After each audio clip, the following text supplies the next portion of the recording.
I was trying to solve this terrible puzzle that confronted me and many other people about how it was that human beings got themselves in such a tangle about what they believed.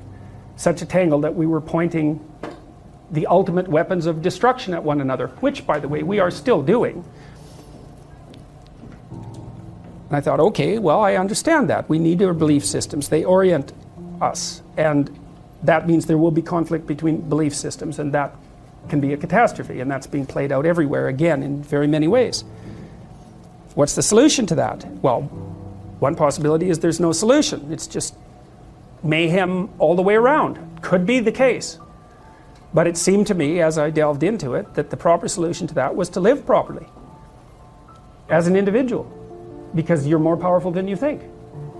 Way more powerful than you think. I mean, God only knows what you are in the final analysis. You're blind to your own weaknesses, but you're also blind to your own strengths. And so then I think, well, if you got your act together, it'd be better for you, and instantly it would be better for your family, assuming they wanted you to get your act together, and not everyone does, and then it would be better for the community. It's like, how far could you take that? If you stopped wasting time, and if you stopped lying, and if you oriented yourself to the highest possible good that you could conceive of, and you committed to that, how much good could you do? Well, I would say, why don't you find out? So that's what I think you should do. You should find out. You don't have anything better to do. And there's nothing in it, as far as I've been able to tell, there's nothing in it but good. So maybe you could sort yourself out so that you wanted nothing but the good. And then maybe you could help make that manifest in the world. And maybe we wouldn't have all these terrible problems then. At least we'd have fewer of them, and that would be a start. So it's the answer to the problem of humanity is the integrity of the individual. That's the answer.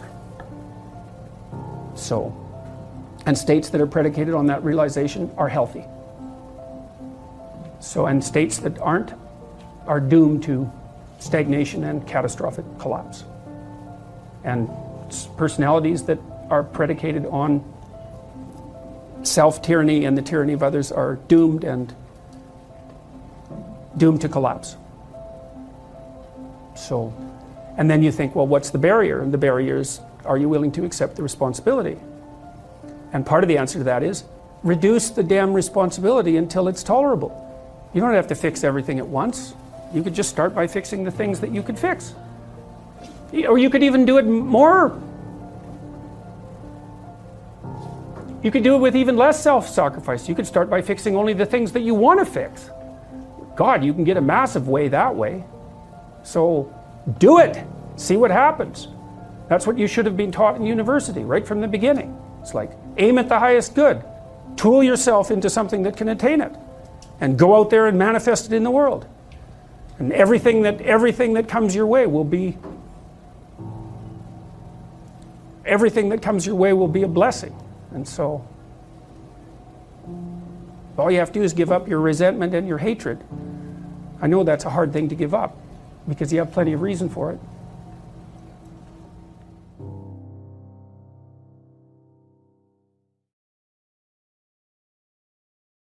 You see, the thing about disciplining someone, let's say, is that when you, and I see this very clearly when I'm talking to young people, is that I'm really on the side of the person that wants to do something positive with their life, to make their own life better, because I think that's where you should start. You should start by maximizing the quality of your own life. That's not a selfish thing, or if it is, it's the right kind of selfishness.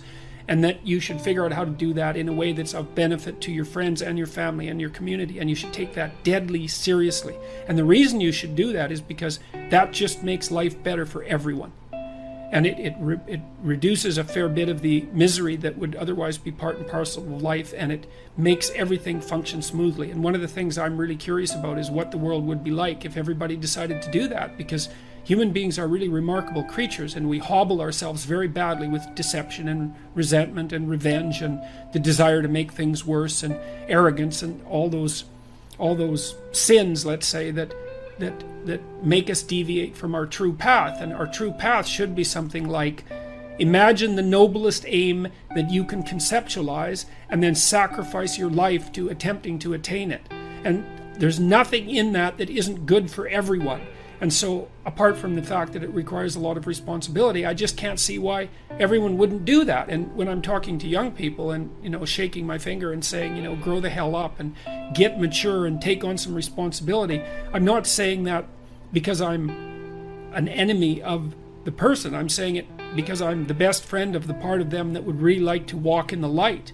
And it's an invitation to walk in the light. And it would be remarkable. This is what we need to do, as far as I'm concerned, not only in the West, but in the world at large, but maybe in the West first, is we have to consciously decide that we're going to do everything we can as individuals to walk in the light, and to regard that as a noble and heroic endeavor, and to make that first and foremost in our lives.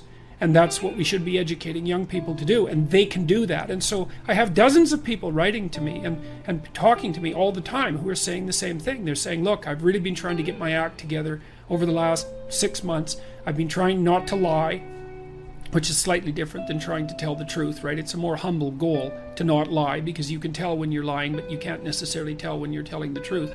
And I've been coming up with a plan, and I've been trying to discipline myself, and I've been cleaning up my room, which is like a nice humble act that involves transforming chaos into order. And they write and say, God, things are just working out way better for me. It's like, whoa, do it, man. That's just, you keep that up for 15 years and you'll be unbeatable. And that's what we should be convincing young people to be, is to be unbeatable. And not because that's what they should do or because they're bad if they don't, but because there's nothing better you can possibly do with your limited and suffering bound life than to aim high and sacrifice yourself to the attainment of those goals. So, do you have problems in your life that you're not addressing that you could solve? And the answer is yes. And it's an easy thing to figure out. You sit on your bed one morning and say, okay, there's some things that need to be done that I don't want to do, that I could do, that would make things better by the end of the day. What are they? Well, your conscience will deliver those suckers in no time flat, man. And then you might have to say, okay, well, how do I entice myself into doing a few of those? And if you ask, instead of trying to force yourself to do it like you're a tyrant and a slave at the same time, you can usually negotiate with yourself so that you'll start to sort those things out. Sort them out. Put your house in order. And then move out. Move on. And out. Yes. That's a Freudian slip, by the way. Yeah. So it's important, because the thing is, you have a practice domain, right? There are things that are within your grasp that you could fix. Fix them. And you'll learn, because it's harder than it looks. Fix them, and you'll learn how to fix things. And then something else will beckon as another problem that you could fix. You all have your problems. What does that mean? Like, there's an infinite number of problems in the world. Some of them happen to be yours. Why is that? I don't know exactly. But you have your problems. Great. Solve them. One of the things I learned as a therapist, every therapist has to learn this, is because one of the things you wonder when you're first starting to be a clinician is, how do you not take the catastrophes of your clients home with you? And the answer to that is because it's immoral to. They're not your problems. They're their problems. Like, they're their life. Your problems are your life. You don't want to solve someone else's problems for them, because you take away the deep meaning that's to be found in having them work through the problems on their own. And then you steal the credit. Well, I can help you with that. It's like, well, yeah, maybe, but I don't help you with the next problem then. So, in any case, you sort out the problems that are right in front of you, and it will make you grow very, very rapidly. And then you'll be able to sort out more complex problems without making them worse.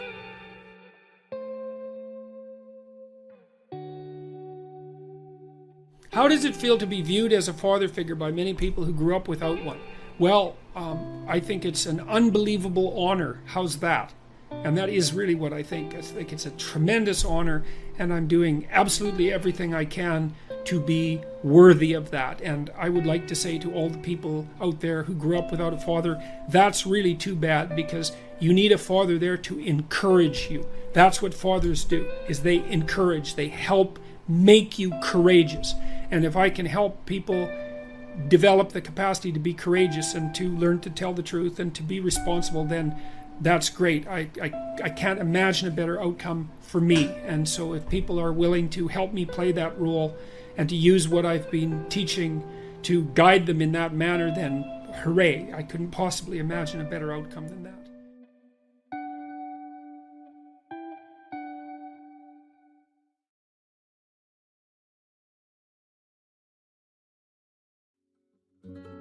When you know you should do something. I mean, everyone has this experience, I believe. Perhaps you would be willing to put up your hands if this experience is foreign to you. Okay? There's part of you telling you you should do something, and it's hard to do it, effortful, and maybe you're afraid of it, and so you don't do it. You just procrastinate, right? And so how do you feel about that? Good? I mean, so what, you feel that you're betraying yourself. Your anxiety actually gets worse, not better, even though, you can put it off moment to moment, but that doesn't help, because every time you put it off, the anxiety just grows a little bit. You're not proud of yourself. You have a sense that you're making things more chaotic than they should be.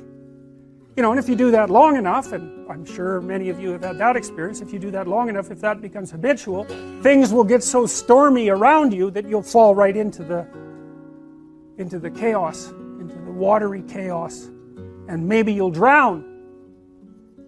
So it's not a very good idea to run from your destiny, let's say, whatever that might be. And you need a destiny, you need a place to aim at, because that's what gives your life meaning. And you need meaning in your life because life is hard. So, you need something to buttress yourself against that. So anyways, they wake Jonah up, and Jonah says, it's probably my fault, because I'm running away from something I'm supposed to do, and God isn't very happy about that, so why don't you just throw me overboard?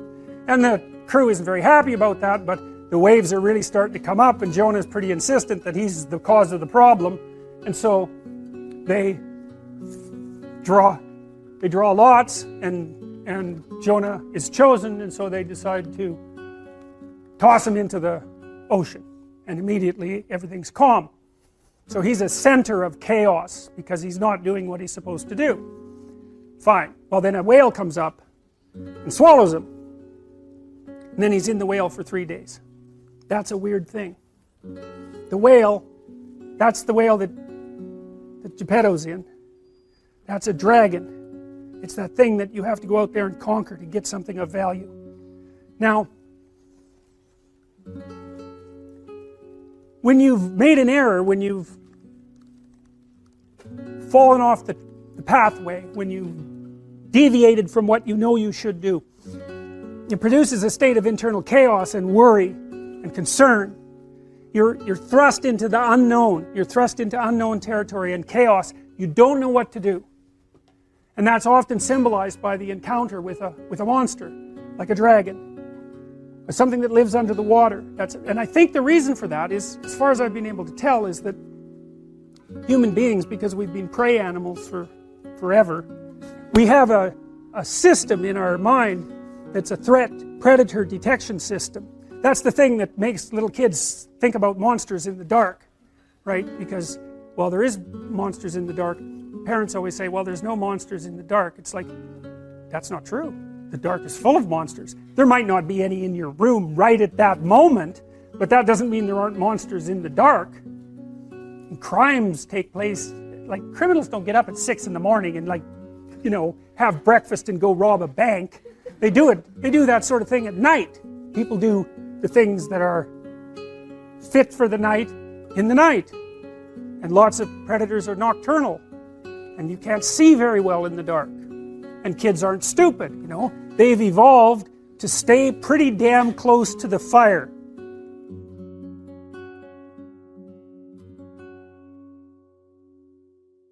When you're feeling terrible, you don't say, well, I'm feeling up. You say, I'm feeling down. Well, why is that? well, down is worse. I guess you're flat on the ground when you're down, or you're in a hole or something like that. You're hiding in a hole. You know, it's down.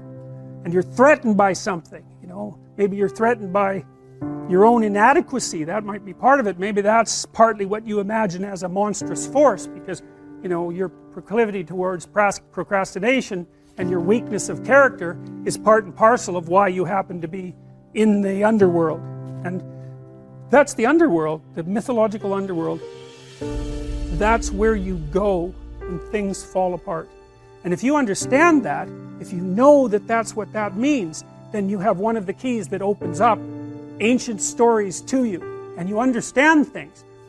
Your life can be organized, going very well, and then something comes up, and poof, everything changes. Some axiom that you were living by, and it might be the existence of a partner, it might be a job, it might be your health, any of those things, gone. And you go somewhere when that happens. You go somewhere. It's a state of being. You're still in the same world, but it's not the same at all anymore. Everything about it is different. It's all negative and dark, and you don't know what to do. You're confused. And so, what do you do down there in the underworld when things have fallen apart? Especially if it's the worst possible case scenario and you realize that you actually had something to do with your demise.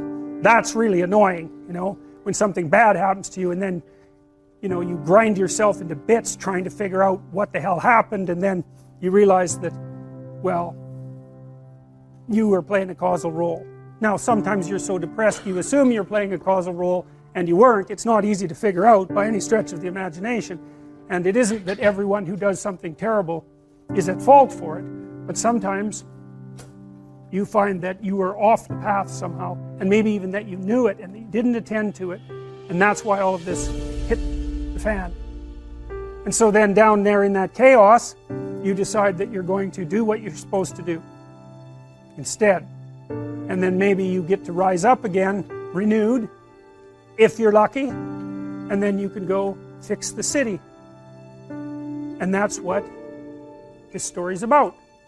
And that's why I picked the image to represent the course, because really what happens, you see, with the psychoanalysts, the road to health, if you're not doing well, which means that as you act in the world, you're not getting what you want. There's something wrong with the match between your presuppositions and your actions, habitual, and the way the world is responding to you. And so it's not turning out for you.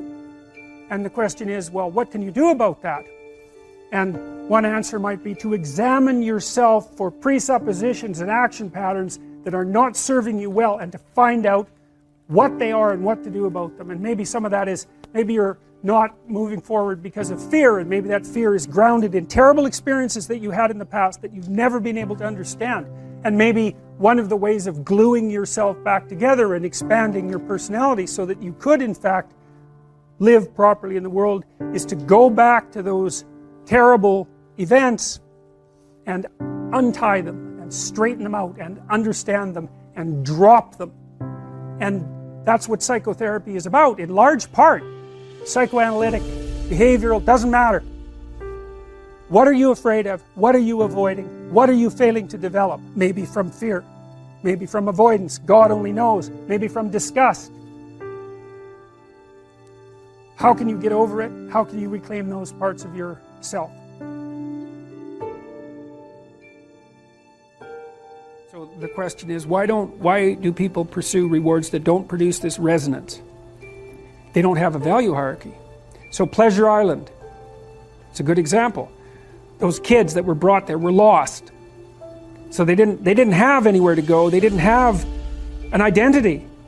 So they default to local pleasure.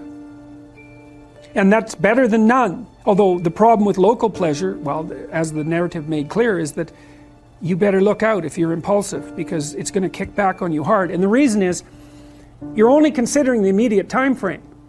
And the problem is that things propagate across all the time frames. And so just because something works really well this second, cocaine for example, doesn't mean that it's a tenable solution to the class of all problems.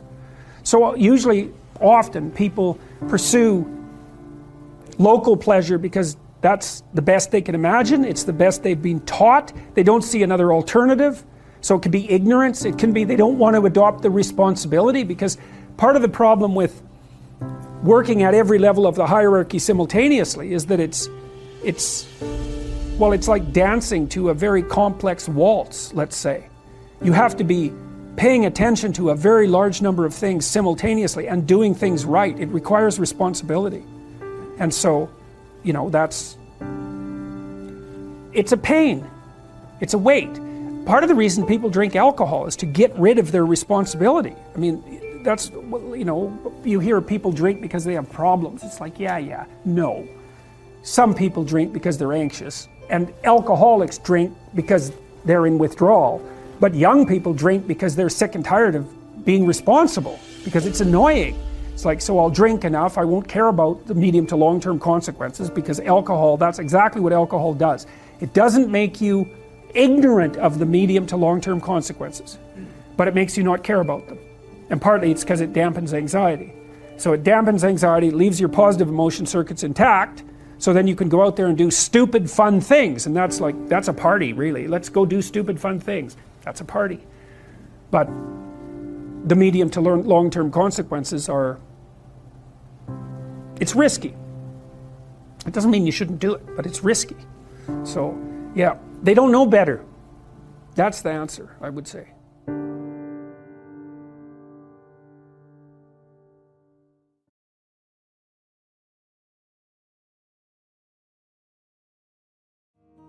As you improve, the probability that each improvement will produce a further improvement increases. And so perhaps the downside is the cataclysmic catastrophe that you can engage upon if you reproduce your moral failings. But the upside is that each improvement produces an increment in the probability of the next improvement. And I've seen that. It's a truism among behavioral psychologists. I mean, although they don't generally phrase it that way. If you're a behavioral psychologist, and I am a behavioral psychologist, what you do is you find out what, essentially you help a person establish their aim, then you break down what they're trying to do into attainable units, and you negotiate with them. You say, well, look, you know, they say, I'm not making use of my time very well, spending 3 hours a day playing video games. You say, well, okay, hypothetically, how much time would you like to spend playing video games? And they say, well, I could probably spend an hour a day without it interfering with the rest of my life. Which is kind of the issue, right? Because if you play video games, fine, but maybe 3 hours means that you're not doing your homework or something, and that's not a good game. So you say, okay, well, I want to play for an hour a day. It's like, okay, well, can you shift to an hour a day right now? And this is supposed to be an honest conversation. And the person says, no, I've tried that lots of times. Every time I try, I just fail. And so you don't say, well, quit failing, go play 1 hour a day, and the problem will be solved. That's a stupid strategy. You say, okay, well, look, you think about this, and don't agree to do this unless you think you will do it, because otherwise it's just a waste of both of our times. It's like, do you think that you could track how much time you spend playing video games for 1 week? Don't change anything. Just track it. And they think, yeah, I could probably do that, but I might miss a couple of days. And you think, okay, fine. So here's the deal. 5 out of the next 7 days, you just track how much time you spend playing video games. And the person says, I think I can do that. Because that's what you want them to say. You want them to succeed at the improvement. It's not much of an improvement, but it's something, right? Then they come back and they say, well, yeah, I was playing about 4 hours a day.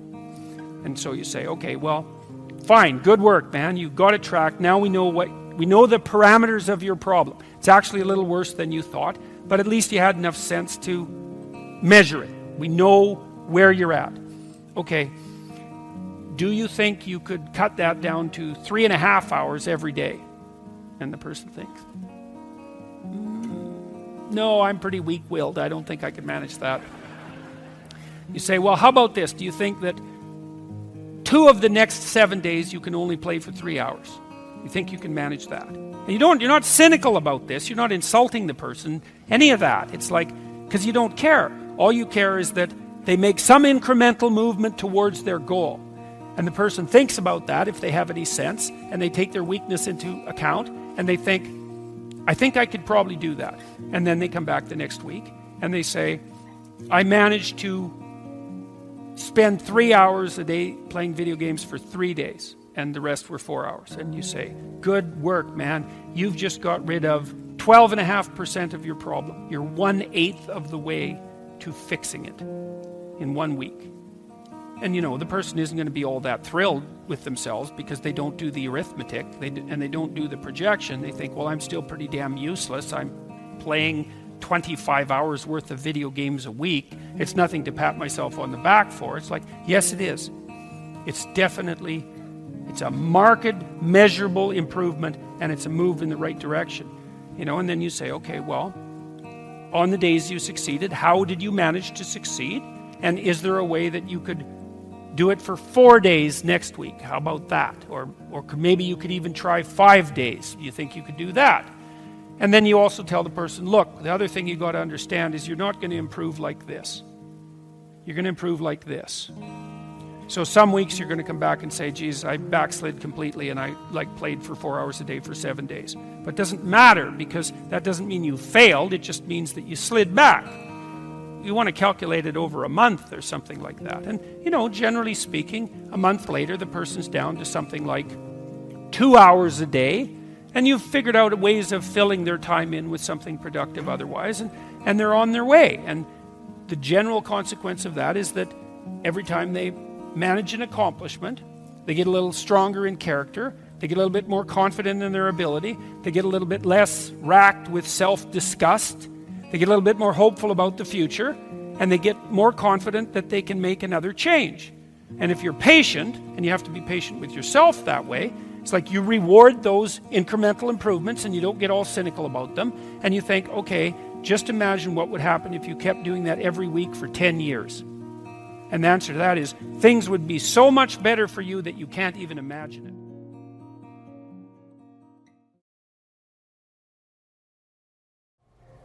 Life is suffering. Right. Indisputable. What do you do about that? You voluntarily accept it and then strive to overcome the suffering that's a consequence of that. And you do that for you, and you do that in a way that makes it better for other people. And then that works. And one question might be, well, how well does it work? And the answer is, the only way that you can find out is by trying it. That's it. That's the existential element of it. The proof is to be derived by the incarnation of the attitude in your own life. No one can tell you how it will work for you. It's the thing that your destiny is to discover that. And you have to make the decisions to begin with. It's like, because you can't do this without commitment. You have to commit to it first. That's the act of faith that Kierkegaard was so insistent upon. You have to say, I'm going to act as if being is good. I'm going to act as if truth is the pathway to enlightenment. I'm going to act as if I should pursue the deepest meaning possible in my life. And there's reasons to do none of those. They're real reasons. So it's really a decision. But you can't find out what the consequence of the decision is unless you make the decision. I think the same thing happens when you get married, by the way. So if you think you might leave, you're not married. And then you think, well, the marriage didn't succeed. It's like, well, maybe you were never married. Because the rule is, you don't get to leave. And there's a reason for that rule.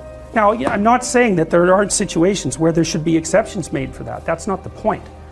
The point is that there's some games you don't get to play unless you're all in. And the other thing that's so interesting about being alive is that you're all in. No matter what you do, you're all in. This is going to kill you. So I think you might as well play the most magnificent game you can while you're waiting. Because do you have anything better to do? Really? Why not pick the best thing possible that you could do? Why not do that? Maybe you could justify your wretched existence to yourself that way. I think you could. That's what it looks like. You know, people find such meaning in the responsibilities they adopt, it stops making them ask questions about what life is for. If you have a newborn child, for example, like, unless you're really in a bad way, psychotically depressed, or maybe your personality really needs some retooling, you stop thinking about anything but ensuring that that baby is doing well. And if someone comes along and asks you an existential question about your commitment to that, the right response is, why are you asking me such stupid questions when this is manifesting itself right in front of your eyes? Like, how blind can you be? That isn't a time for questions about the meaning of life. The answer is right in front of you. And if you can't see it, it's not because life has no meaning, it's because you're blind. I mean, that's what the image of the Virgin Mother and the child is all about. It's like, what's the answer to the meaning of life? Here's an answer. It's like, well, I'm going to criticize that. Well, go right ahead. You know, it's like what you're like a what do you call that? A termite gnawing on a temple. There's no utility in that sort of criticism. It's blindness. And it's the same thing with regards to the path of the hero. It's like it glistens in front of you and you can criticize it. It's like, fine. Put the cart before the horse and see how far you get.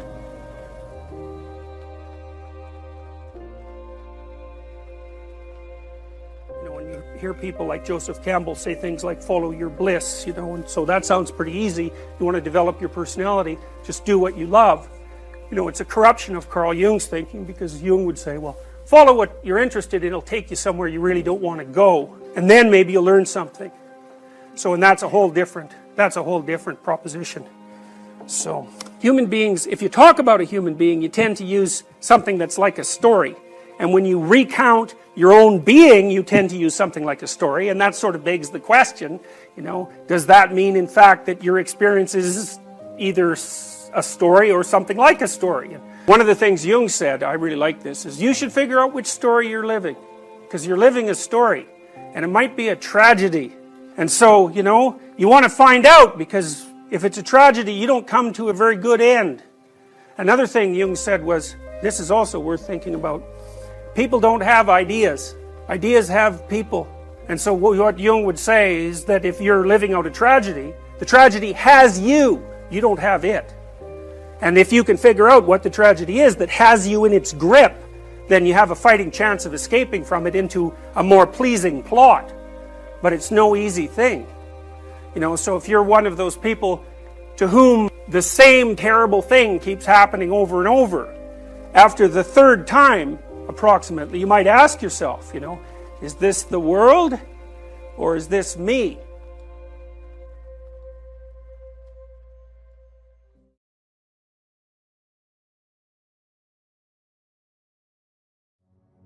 I like the triangle idea.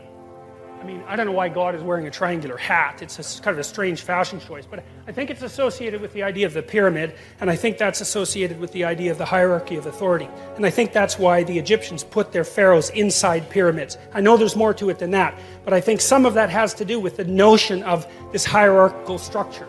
You see this on the... Now, that's speculative, obviously, and I don't want to make too much of it, but I can't help but think that there's something to that. See, that's on the back of the American dollar bill. I like that a lot.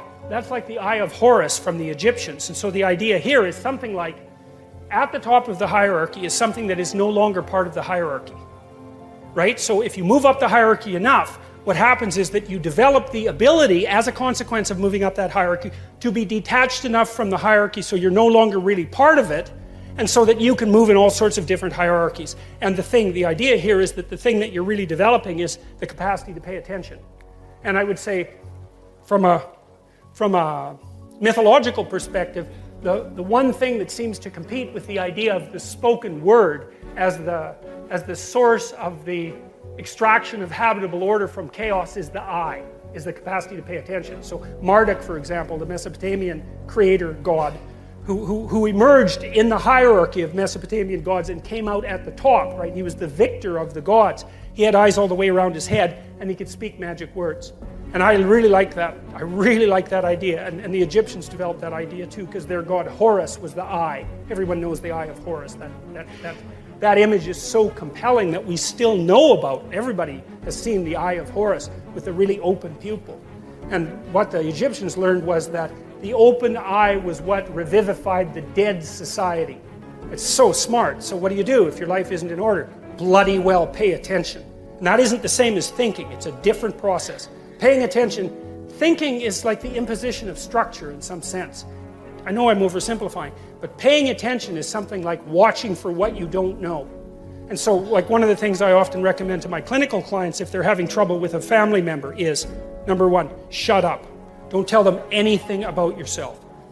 And I don't mean in a rude way, it's just like, no more personal information. Number two, watch them like a hawk and listen. And if you do that long enough, they will tell you exactly what they're up to. And they will also tell you who they think you are. And then you'll be shocked because they think you're something, generally speaking, that's not like what you are at all. And when they tell you, it's like a revelation to both of you. But attention is an unbelievably powerful force. And you see this in psychotherapy too, because a lot of what you do, and in any reparative relationship, is really pay attention to the other person. Pay attention and listen.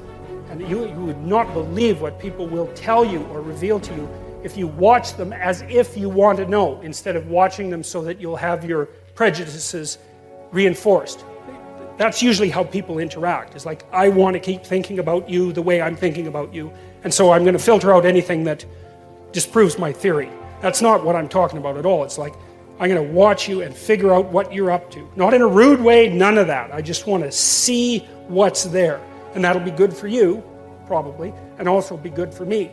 And so, so that's the idea that, climbing up a hierarchy of authority can give you vision, and that vision can transcend the actual hierarchy.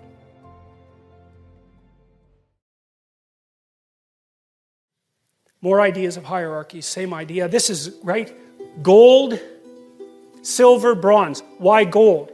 Gold is the sun. Gold is pure, right? And so the idea is that the thing that's at the top of the hierarchy is incorruptible, because gold doesn't mix with anything else, right? It's this sort of metal that doesn't ever become corrupted. It's a noble metal. It doesn't become corrupted.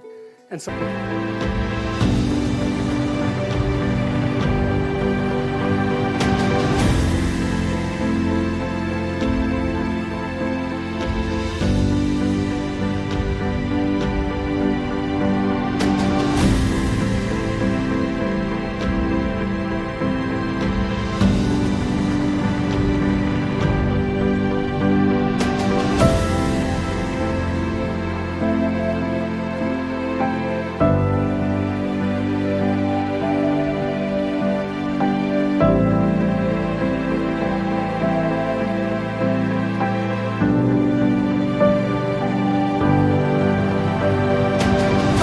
it shines like the sun, and it's associated with what's ever at the top of the hierarchy. And the gold medal is a disc like the sun, and it's awarded to those people who've occupied the top position and who are manifestations of the ideal. And here's I'll tell you a quick story. So imagine that you're watching an Olympic contest. I found this happens to me very often with gymnastics, because the gymnasts are so absolutely unbelievable, So you watch a gymnastic performance, and the person's out there bouncing around like, you can't even imagine doing it. They're so perfect at it. So you see this person, they're going through this routine, they're just absolutely spectacular and flawless at it. At the end they stop and everybody claps, and they're all excited to see what a human being can do, and that's why we're in the audience watching, because we want to see what a human being can do. And the judges go like 9.8, 9.8, 9.8, and everybody's thrilled. And then the next contestant comes out, and it's like, well, they're just basically screwed, right? It's like, this person came out there and was perfect. How are you going to top that? That's an interesting question, because this is a representation of what you do to top perfection itself. And you can do it. And here's how you do it. And you know this, even though you don't know you know it. So let's say the next contestant comes out, and they're kind of shaky because it's like, oh man, the bar's being raised high. So what they do is they put themselves right on the edge of chaos. And you can tell by watching them that they are one bloody fraction of a second from catastrophe. They're pushing themselves farther than they've ever gone in the direction of their perfection. And everyone in the room is so tense they can hardly stand it, right? You can hear a pin drop, and that person is flipping around, and it's just right on the edge of catastrophe. And at the end they go like this, and there's that gesture of triumph that goes along with that. And everybody rises in one instant and just claps like mad. It's like, well, why? What are you doing? What are you doing when you're doing that? Right? You can't even help it. It grabs you right in the core of your being, and you stand up, and it's an act of worship. That's what it is. And you saw someone go beyond their perfection into the domain of chaos and establish order right in front of your eyes. And you're so thrilled about that, you know, you're happy to be alive, and everyone's celebrating it all at the same time. And it's an absolutely amazing thing. And that's what, well, sometimes that's what this represents, and sometimes that's what this represents. And that's what we're trying to get at, because that's at the pinnacle of the hierarchy, right? Not only are you doing what you should be doing, but you're doing it in a way that increases the probability that you'll do it better the next time you do it. And then you could say, here's another thing to think about along the same lines. You tell your kids to play fair, right? You say, it's not whether or not you win, it's how you play the game. And you say that and you don't really know what you mean. You feel kind of stupid saying it even though you know it's true. And your kid looks at you like there's something wrong with you because he doesn't know what you're talking about either, but you know it's true. And so here's why it's true. Life isn't a game, it's a set of games. And the rule is, never sacrifice victory across the set of games for victory in one game. Right? And that's what it means to play properly. You want to play so that people keep inviting you to play, because that's how you win. Right? You win by being invited to play the largest possible array of games. And the way you do that is by manifesting the fact that you can play in a reciprocal manner every time you play, even if there's victory at stake. And that's what makes you successful across time. And we all know that, and we even tell our kids that, but we don't know that we know it. And so we're not adapting ourselves to the game and victory in the game. We're adapting ourselves to the meta game and victory across the set of all possible games. And that's what that's exactly what, as far as I can tell, that's exactly what this is aiming at too. That's the same idea, that there's a mode of being that transcends the particularities of the localized contest. That's the other way to think about it. And to act morally is not to win today's contest at the expense of the rest of possible contests. There's an absolute moral stance there, and everyone recognizes it. And I also think it's the key to success. And I would also say it's very much akin in a strange way. Like the person who is the master at being invited to play the largest possible number of games is also the same person. I haven't quite figured out the precise relationship between these two. Is also the same person that goes out forthrightly to conquer the unknown before it presents itself as the enemy at the door. They're the same thing.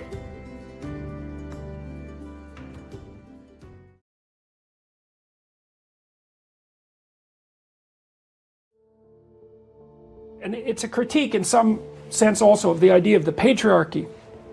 I know, because the patriarchy is this dominant, oppressive hierarchy that everyone's embedded in. And, you know, the social constructionist, social justice warrior, postmodernist types think about that as a social construction. It's like, how about no? That's just wrong.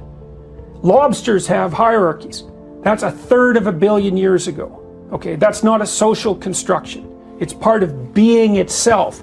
And if you only see a hierarchy as power and tyranny, then you're looking at the world wrong. Like, it's true that hierarchies can be tyrannical and dominant. Mm-hmm.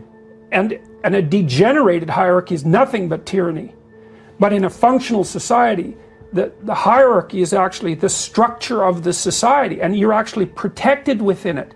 Well, then how you relate to that hierarchy is very important, but that's part of personal development. That's part of standing upright, you know. And then people in the hierarchy think, oh, well, you're someone who could do good things for the hierarchy. Let's promote you. Yeah. You know, like, men don't struggle for power. That isn't what men do.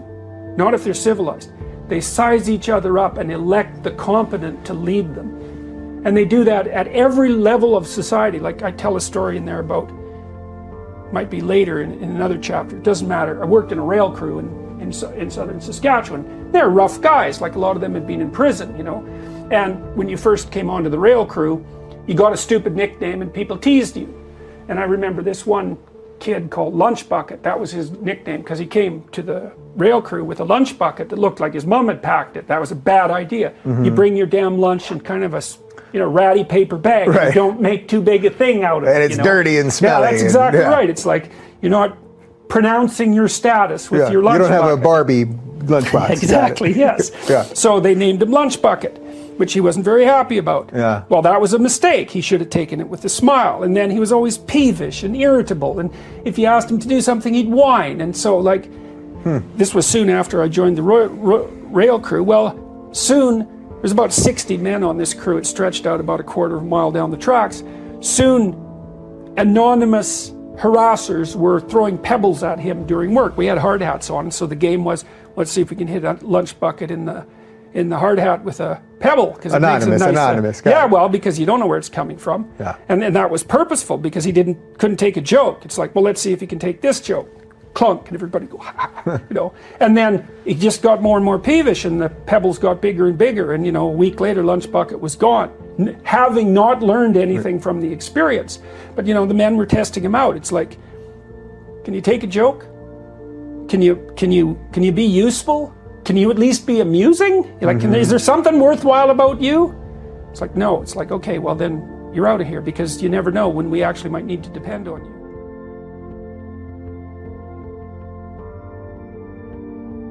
The nicknames that are in the SEAL teams, like, I can't with good conscience repeat them. I'm sure that's because true. they're just horrible names. Yeah. But there's a camaraderie around that, and there's also as I was reading what you had written about these guys working on a railway crew. Yeah. There's a test. It's a test. Yeah. It's a test to see where you're at. That's what right. you're made of. That's right. Can we rely on you? Can you tolerate a little bit of irritation? If the answer to that is no, it's like, well, maybe we don't want you around then, because some irritating things are likely to come down the pipe. Yeah, and it's not just to me it proves if you've got someone that can take it, right? It's not just that they can take some random joking insults. Like, they can take it. They can take it. Yeah, that's what you're testing for. It's like, can you take it? Lunch bucket couldn't, right? Because people would laugh at his lunch bucket and he'd get all upset. It's like, well, you have a stupid lunch bucket. It's like, you know, your mom packed it. How about you laugh at yourself? Yeah, my mom packed this. I know it's kind of stupid. That would have been the end of it. He would have just had to say that. Yeah. It's like, but I didn't want to hurt her feelings. It's like, oh, okay, you know, fine. You got your stupid lunch bucket. But no, he couldn't handle that. You know, so yeah, it was horrible and comical to watch at the same time, because the level of, and people have written me about that, and they said, oh, you know, poor lunch bucket. It's like, because they're all compassionate. I think, no, not poor lunch bucket. It's like, clue the hell in, buddy. You had your chance. You know, that was a desirable job, that rail crew job in the summer, because it was high paying, you know, and they weren't easy to come by, those jobs. And so the fact that he got hired onto that crew was a real opportunity for him. You could make a pile of money in the summer at working on the rail crew.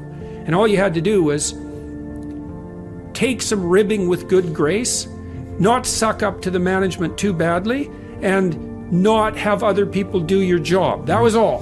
That was all you had to do. But he couldn't do that, and so he got run off. And it was like, grow the hell up, buddy. You know, these guys, when 100 people are teasing you, then probably they're not wrong. Yeah, when you are getting teased like that as well, when you stop reacting, it's no longer fun. Yeah. You know? Yeah. Well, it also gives you an opportunity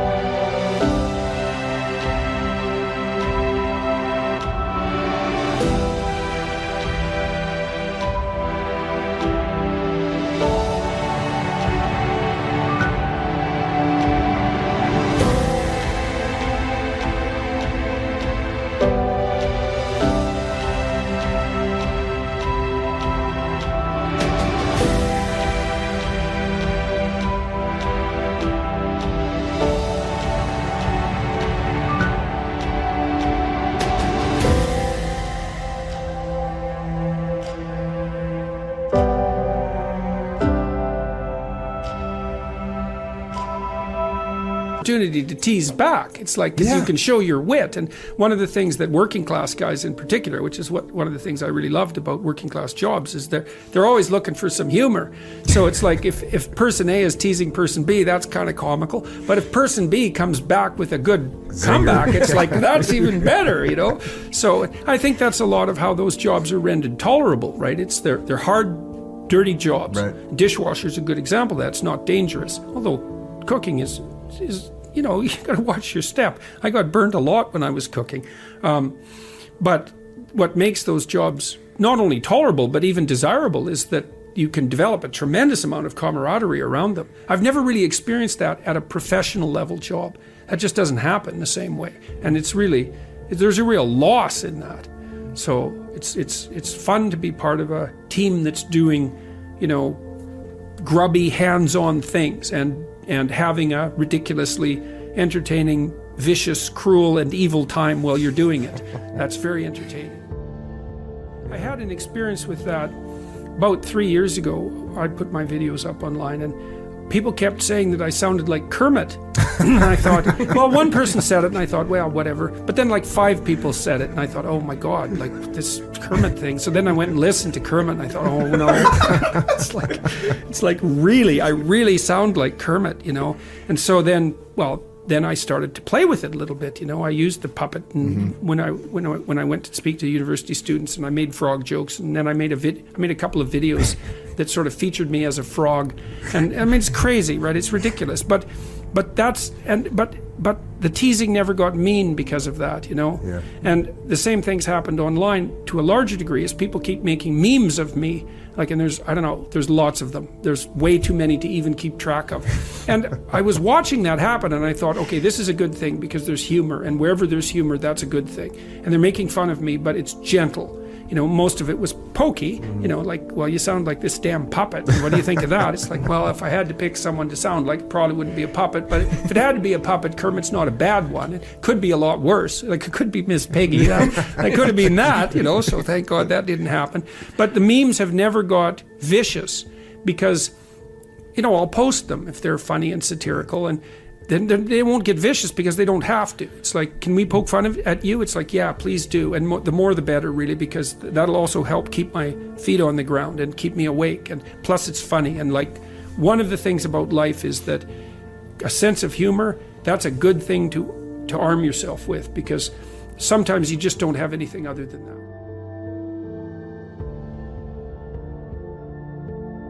If you're going to face a threat, if you face it voluntarily, what happens is your body activates itself for exploration and mastery. But if you face it involuntarily, same size threat, then you revert to prey mode, and you're frozen, and that's way more stressful. It's way harder on your body, and so it's better to keep your eye open and watch for emergent threats, because you all know, you know, what you're not doing quite right and where your life is likely to unravel. You all have a sense of that, and the best thing to do is to not ignore that, to pay attention to it, to watch it, and to take corrective action early, and then, you know, you stay on top of things, and things, your little trip to the underworld might be a few minutes long instead of a catastrophe that produces post-traumatic stress disorder, knocks you out for 4 or 5 years, and maybe you never recover. So, and that's, you know, that's what these kind of symbolic representations mean.